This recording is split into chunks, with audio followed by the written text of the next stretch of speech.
Fala galera, beleza? Aqui é Gustavo, espero que todos estejam bem. Vamos dar sequência à leitura da Bíblia em 365 dias, aqui na Bíblia 365, versão NVI.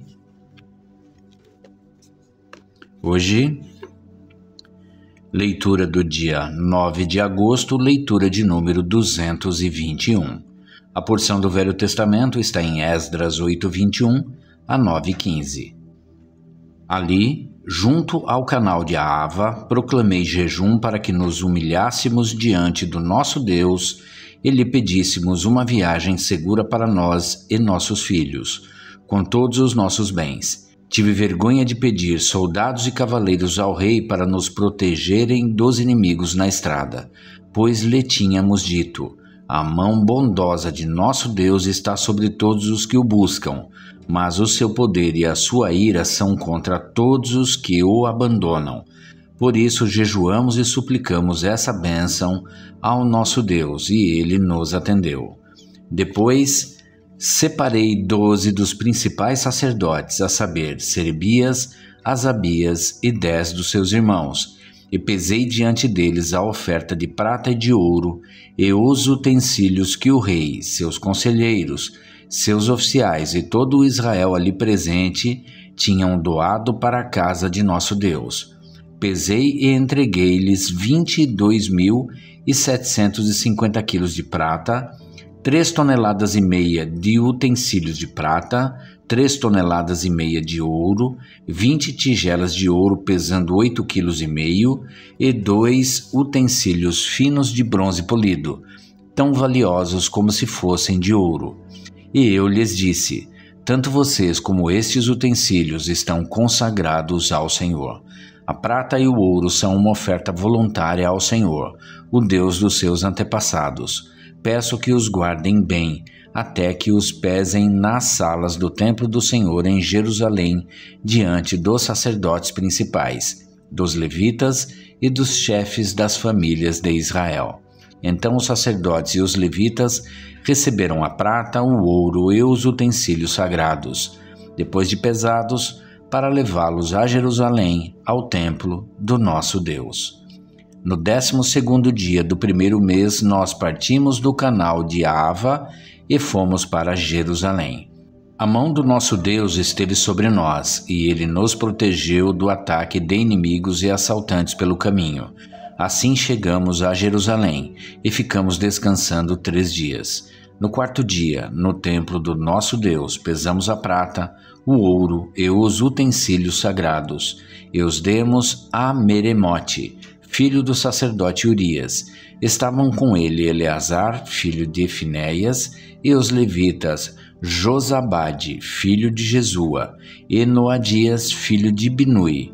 Tudo foi contado e pesado, e o peso total foi registrado naquela mesma hora. Então, os exilados que tinham voltado do cativeiro sacrificaram holocaustos ao Deus de Israel: 12 touros em favor de todo Israel, 96 carneiros, 77 cordeiros e, como oferta pelo pecado, 12 bodes, tudo oferecido como holocausto ao Senhor. Eles também entregaram as ordens do rei aos sátrapas e aos governadores do território a oeste do Eufrates, e ajudaram o povo na obra do templo de Deus.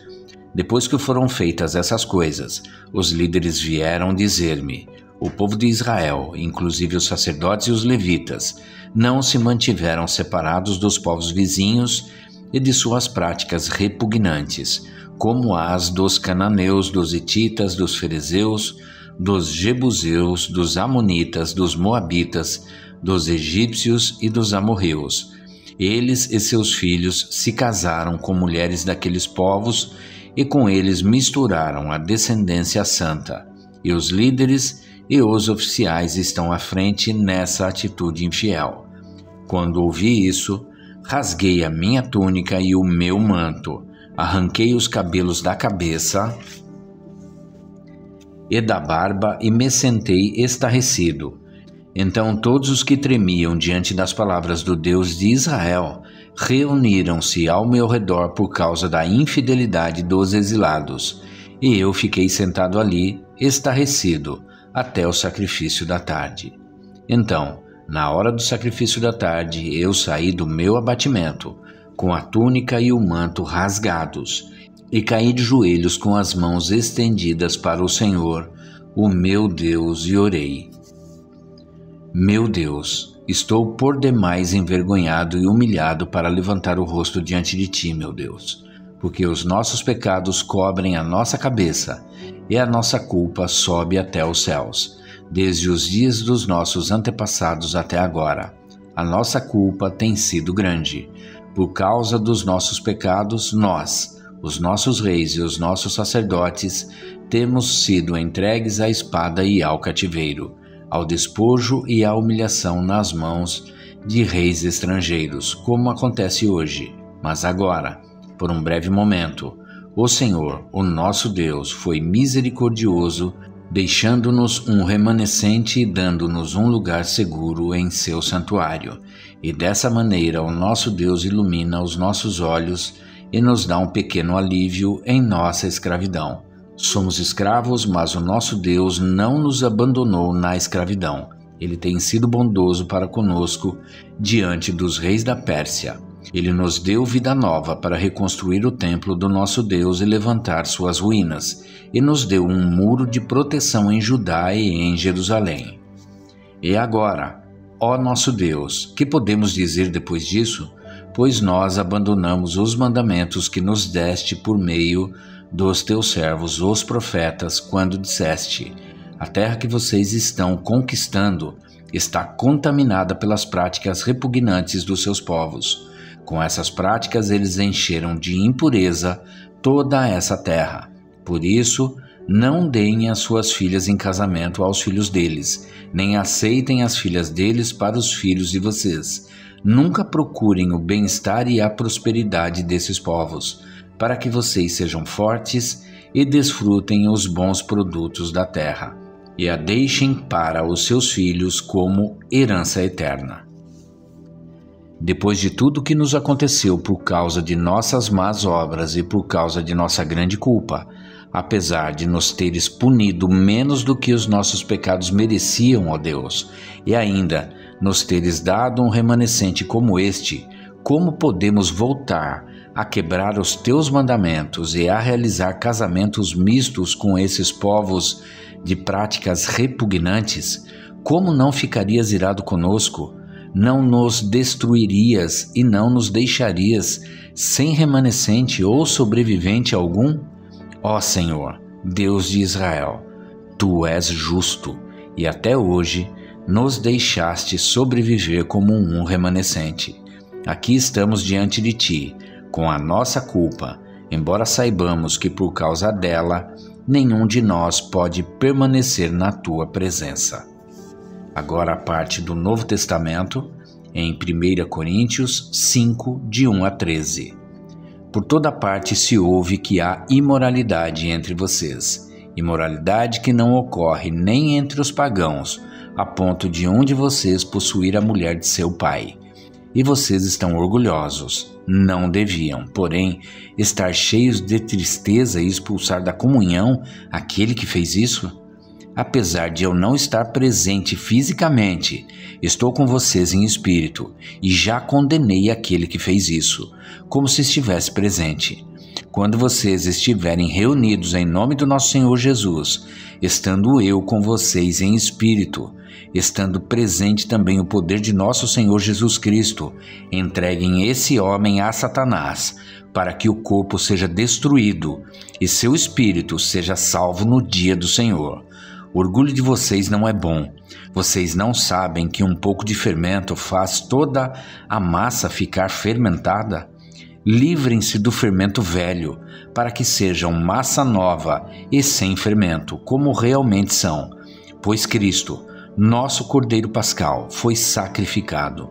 Por isso, celebremos a festa, não com fermento velho, nem com o fermento da maldade e da perversidade, mas com os pães sem fermento, os pães da sinceridade e da verdade.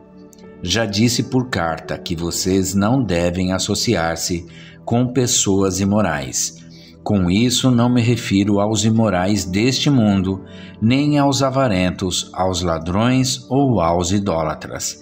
Se assim fosse, vocês precisariam sair deste mundo. Mas agora estou escrevendo que não devem associar-se com qualquer que, dizendo-se irmão, seja imoral, avarento, idólatra, caluniador, alcoólatra ou ladrão.